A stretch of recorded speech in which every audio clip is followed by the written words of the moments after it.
இயேசு கிறிஸ்து நாமத்திலே உங்கள் அனைவரையும் நான் வாழ்த்தி இந்த அதிகாலை வேளையிலே வரவேற்கிறேன்.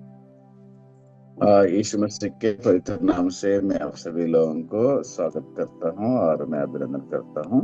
இந்த காலை வேளையிலே புதிய வருடத்திலே புதிய நாளிலே தேவன் உங்களுக்கும் எனக்கும் கொடுத்த ஜீவனுக்காக பலனுக்காக நான் தேவனுக்கு ரொம்ப நன்றி சொல்றேன். आज सुबह के समय में परमेश्वर ने जो जीवन दिया है और उस परमेश्वर को मैं धन्यवाद देता हूं. போன வருஷத்துல உள்ளவங்க இந்த வருஷத்துல நிறைய பேர் இல்ல. पिछले साल जितने लोग प्रवेश थे लेकिन इस साल में बहुत सारे लोग नहीं है. ஆனா கர்த்தர் உங்களையும் இனிமே ஆசீர்வதித்திருக்கிறார். परमेश्वर ने आप और हमें बहुत ही आशीष किए हैं. ஒரு திட்டத்தை உங்கள் வாழ்க்கையிலே என் வாழ்க்கையிலே வைத்திருக்கிறார். एक परमेश्वर ने एक योजना को आपके और हमारा जीवन में रखे हुए हैं. அந்த திட்டம் நிறைவேறுவதற்கு நாம் செய்ய வேண்டிய ஒரே ஒரு காரியம், இந்த வருடத்திலே நம்மை நாம் ஒப்பு கொடுத்து ஆண்டவருடைய கையிலே, ஆண்டவரே நான் ஒரு இசைக்கருவி, என்னை பயன்படுத்தும் என்று அவர் கையிலே ஒப்பு கொடுக்க வேண்டும். तो आप और हम वही काम करना चाहिए. अगर परमेश्वर अपना योजना को हमारे जीवन में पूरा करना है तो हम अपने आप को परमेश्वर के हाथों में सौंपना चाहिए.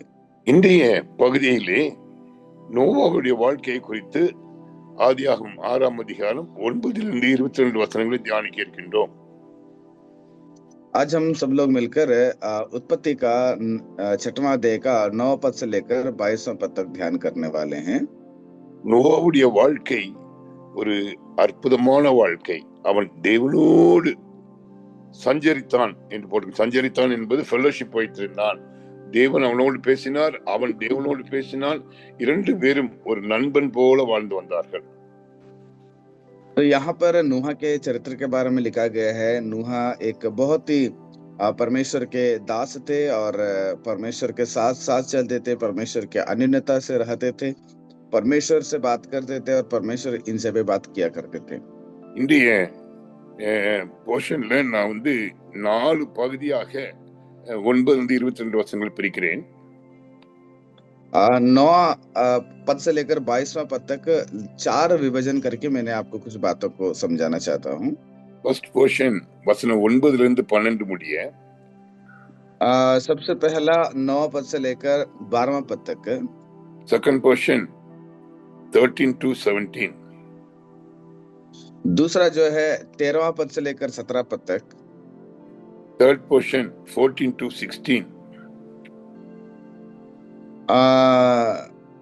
तीसरा एक है 14 से लेकर 16 तक.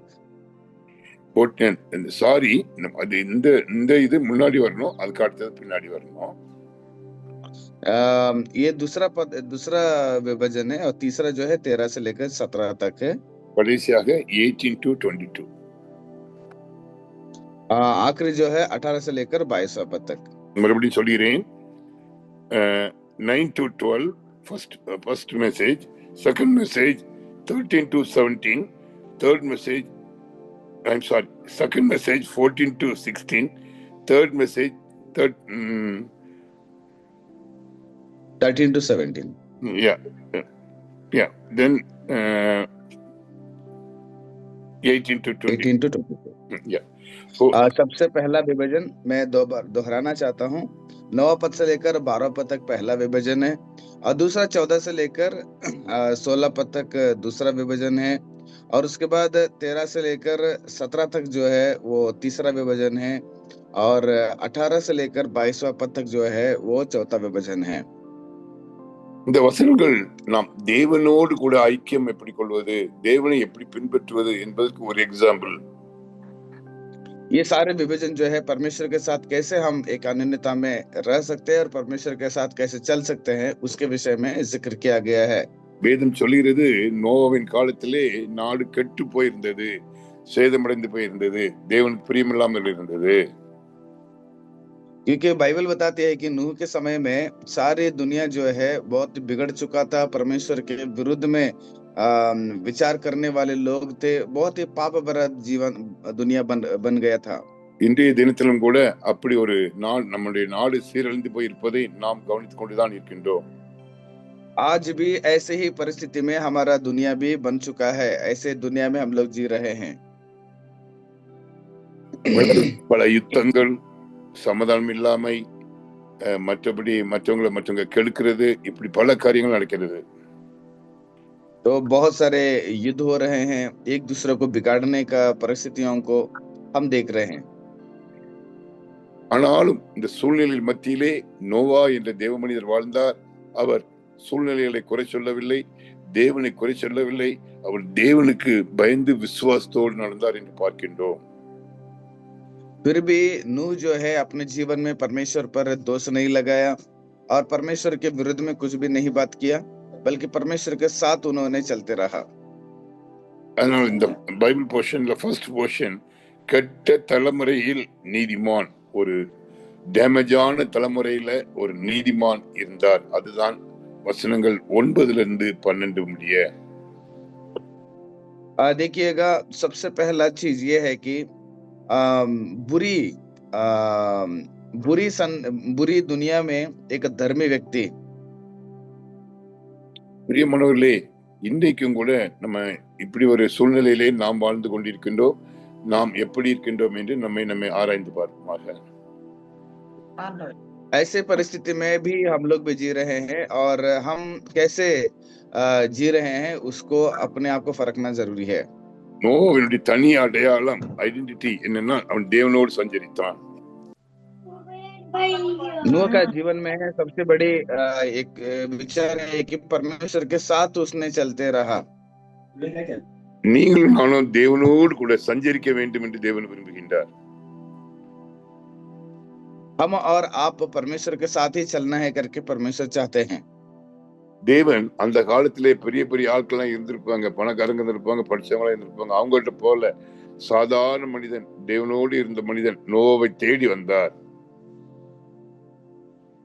उन दिनों में जो अमीर लोग थे और अच्छे पढ़े लिखे आदमी थे, उनके पास नहीं गया, बल्कि एक साधारण व्यक्ति नूह के पास ही चला गए।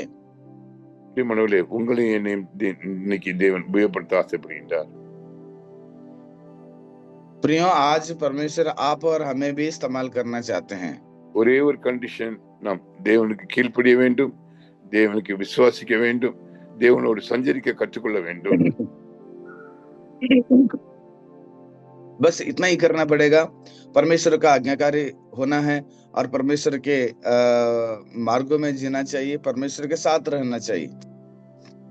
சில நேரங்களிலே நாம் நம்முடைய ஊழியத்தின் பாதையிலே, ஃபேமிலி லைஃப்ல, ஆண்டவரே எனக்கு ஏன் இந்த பாரங்கள் என்று நாம் ஏங்கிக் கொண்டிருக்கிறோம். आज हमारे परिवार के जीवन में भी, इस दुनिया में हम सोच रहे हैं कि परमेश्वर क्यों मेरे लिए ये बोझ है। அப்பொழுது தேவன் உங்களை பார்த்து என்னை பார்த்து சொன்னது, நோவாவை நோக்கி பார் என்று சொல்கின்றார். तो परमेश्वर ने हमें और आपको देखकर यही बताते हैं, आप नूह को देखो।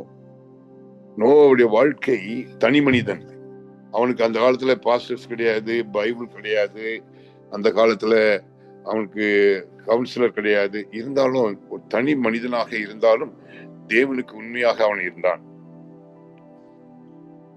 देखिएगा, उन दिनों में नूह जो है अकेला व्यक्ति थे, ना उनको कोई काउंसलिंग करने वाले थे, ना उस वक्त में बाइबल था, ना कोई उसको समझाने वाले थे। फिर भी वो परमेश्वर के साथ रहने की आदत बना लिया। தேவனை முன்வைத்து அவன் வாழ்க்கையை ஓடினான். परमेश्वर को देखकर ही अपने जीवन को देखते हुए आगे बढ़ते चले।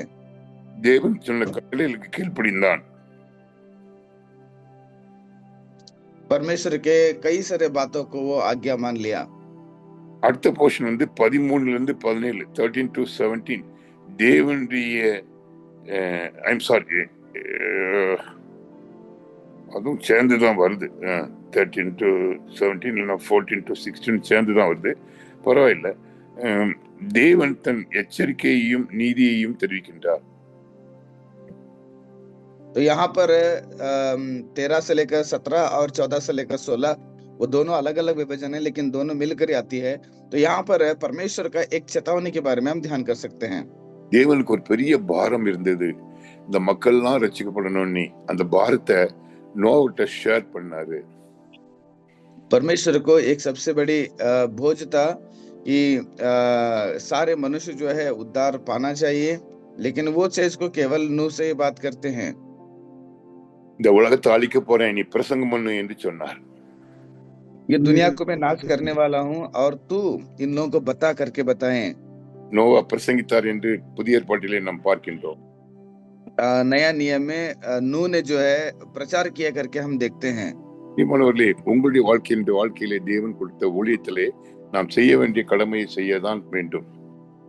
प्रियो, आज और आप और हम परमेश्वर ने दिए वो काम को हम करना ही चाहिए। மற்ற காரியங்களை கர்த்தர் பார்த்துக் கொள்வார். बाकी सब कामों को परमेश्वर देख लेते हैं। நாம் நம் குடும்பத்தையும் நம்மையும் குறித்த யோசனையோடு இருக்கும்போது தேவன் நம்மை உபயோகப்படுத்த முடியாது. केवल हम हमारे बारे में, हमारे परिवार के बारे में ही सोचते रहेंगे तो परमेश्वर हमें इस्तेमाल नहीं कर पाएंगे।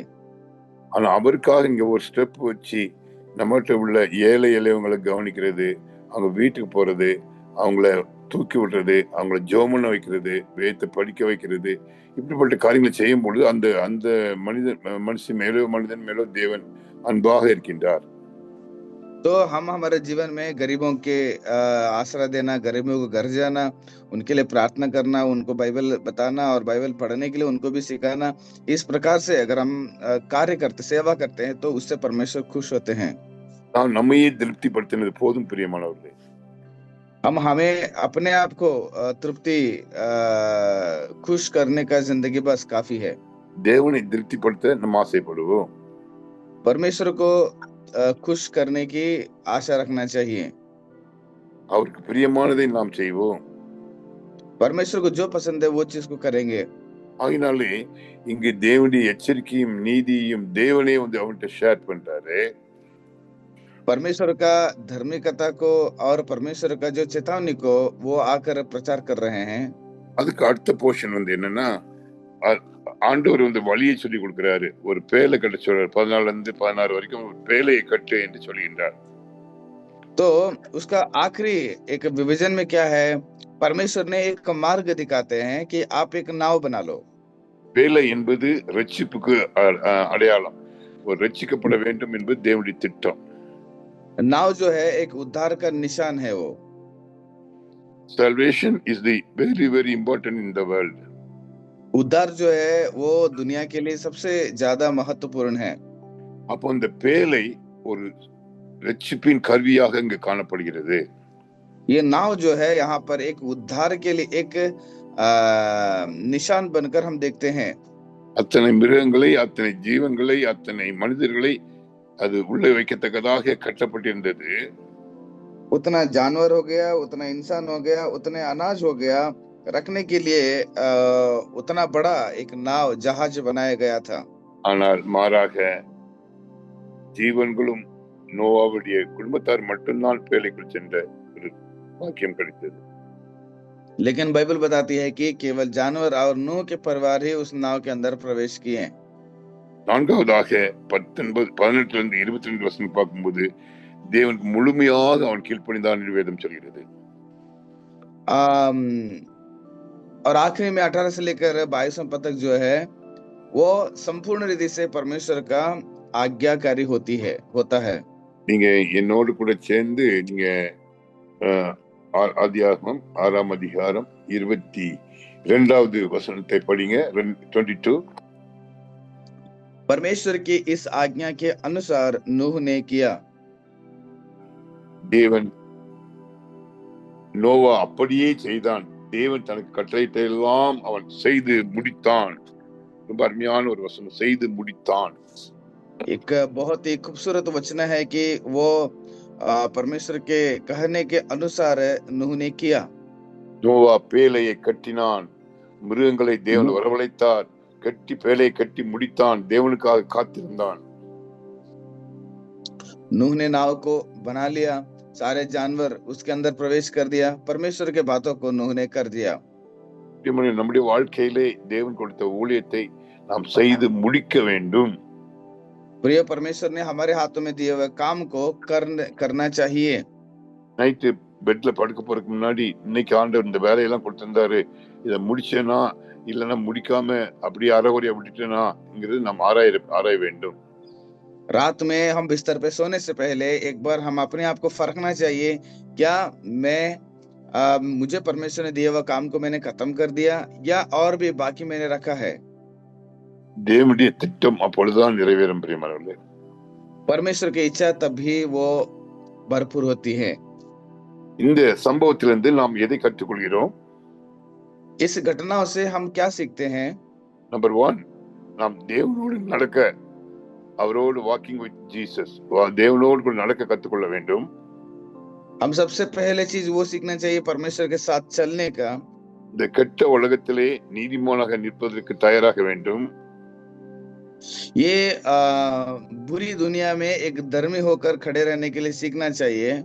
நோவாவுக்கு அந்த பேழையை பற்றியே ஒண்ணும் தெரியாது. அது வரைக்கும் அவன் கப்பலையே பார்த்ததில்லை, அவன் கடலையும் பார்த்ததில்லை. அந்த பூமியில போய் தேவன் கப்பல்கள் சொல்றாரு, ஆனாலும் அவன் அப்படியே கீழ்ப்படிந்தான். नूह ने ना बारिश देखा था ना नाव देखे थे, लेकिन फिर भी परमेश्वर के उस बात पर वो आज्ञाकारी हो गया। நம்மளுடைய அப்படிப்பட்ட கீழ்ப்படிதலுக்கு பேர் தான் விசுவாசம் என்பது. ऐसे प्रकार का विश्वास आज्ञाकारिता को ही विश्वास कहा जाता है। நோவாவுடைய அடுத்த நல்ல குணம் என்னன்னா, குடும்பத்தை ரட்சிப்பதற்காக அவன் பாடுபட்டான். नूह का आखिरी विषय एक और चीज था कि अपने परिवार को उसने बचा लिया। குடும்பம் ரட்சிக்கப்பட்டது பிரியமானவர்களே. पूरे परिवार वहां पर उद्धार पाया, बचा गया।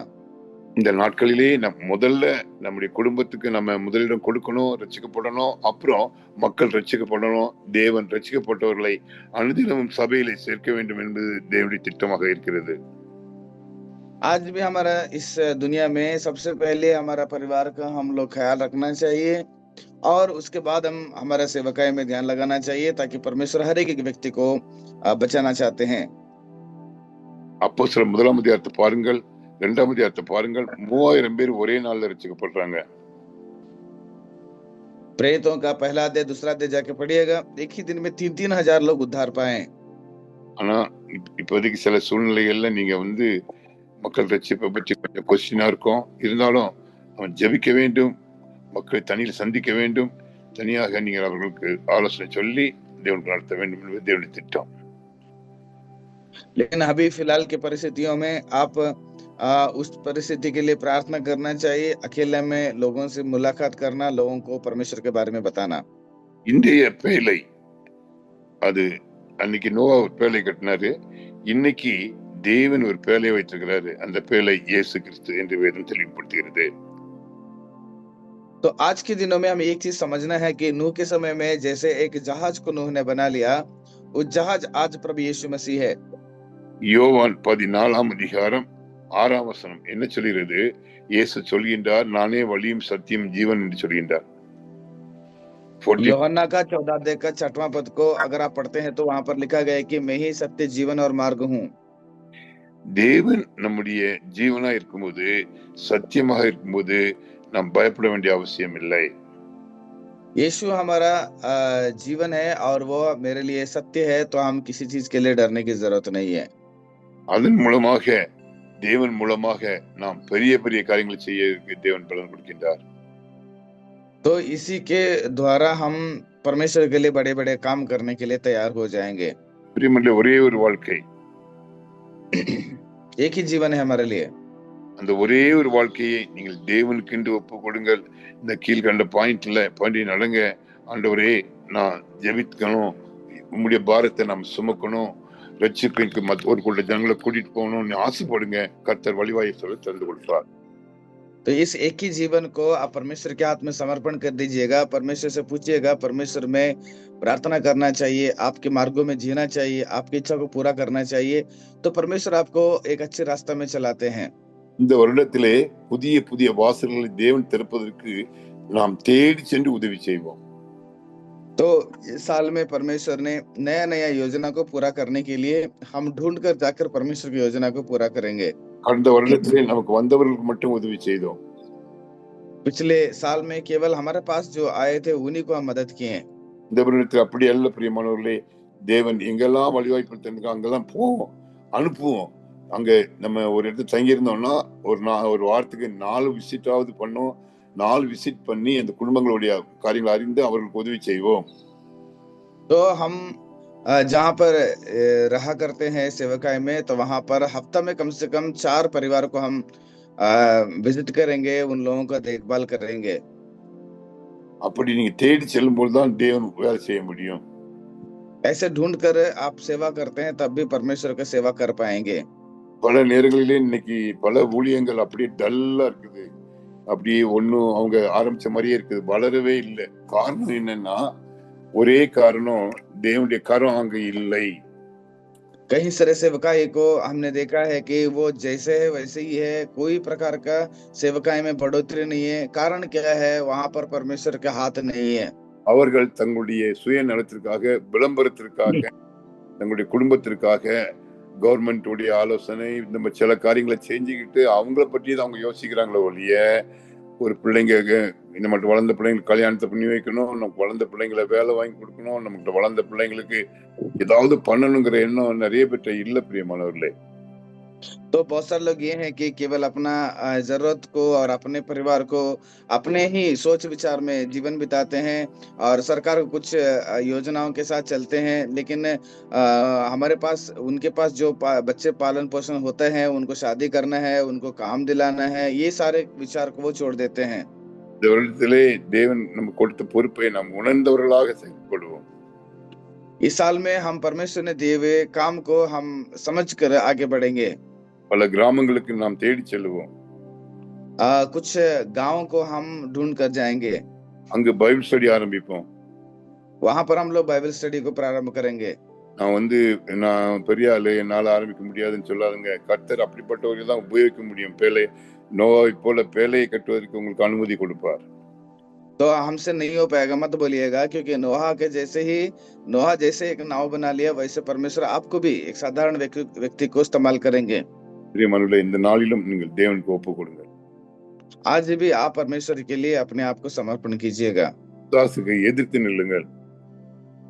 आप परिस्थितियों में खड़े रहिएगा। குடும்பத்தை கட்டுங்கள்.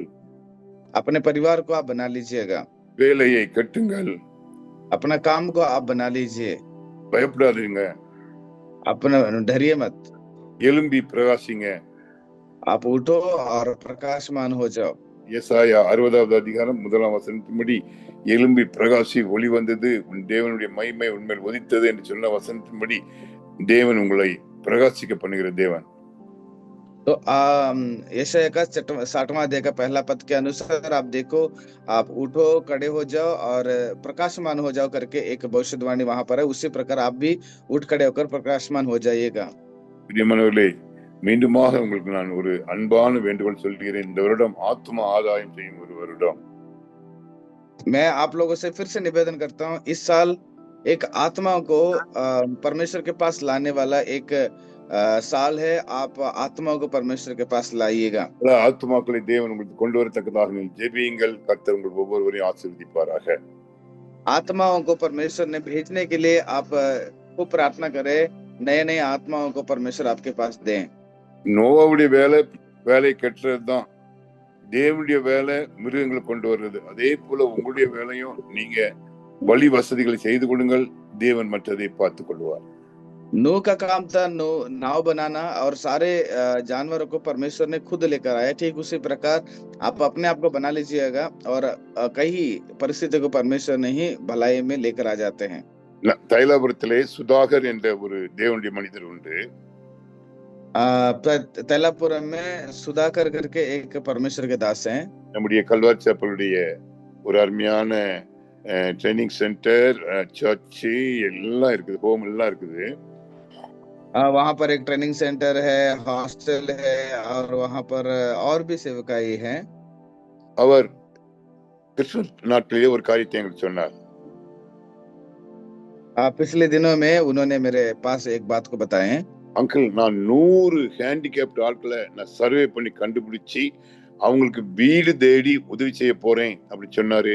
நானும் ஓகே பண்ணுங்க, முடிஞ்ச மட்டும் செய்யுங்கன்னு சொன்னேன். இன்னைக்கு வரைக்கும் சொல்லிட்டு 100 பேரை கண்டுபிடிச்சிட்டாரு. வீடு வீடா போய் தேடி மக்களோடு கூட போய் ஊழியம் செஞ்சிட்டு இருக்கிறாரு. எனக்கு அது சந்தோஷத்தை கொடுக்கிறது. उन्होंने कहा कि अंकल, मैं इस साल में लगभग 100 अंग विकलांग लोगों को मैं ढूंढूंगा और उनको मदद करूंगा। हाँ, मैं भी ठीक है, आप जितना आपसे होता है उतना मदद कीजिए बोले। तो उसके बाद वो अभी 100 विकलांग लोगों को वो पता कर लिए और घर ढूंढ ढूंढ के जाकर उन्हें मदद कर रहे हैं। பிரியமானவர்களே, நமக்கு தேவன் நல்ல பலன் சுகம் கொடுத்திருக்கிறார் என்றால் அதுதான் அர்த்தம். நம்ம ஓடி ஓடி ஊழியம் செய்யணும். परमेश्वर ने हमारे शरीर में अच्छा स्वस्थ दिया है और सामर्थ्य दिया, तो हम दौड़ दौड़ के सेवा करना चाहिए। இந்த வருடம் நமக்கு ஒரு ஆசீர்வாதமான வருடமாக இருக்கட்டும். ये साल जो है हमारे लिए एक आशीषदायक साल बने रहे। தேவன் ஒவ்வொருவரையும் ஆசீர்வதிப்பாராக. आप हर एक व्यक्ति को परमेश्वर आशीष करें। Thank you, Manchu. God bless you. God bless you all. God bless you. Thanks uncle. Uncle prayer, last prayer पढ़ें अंकल।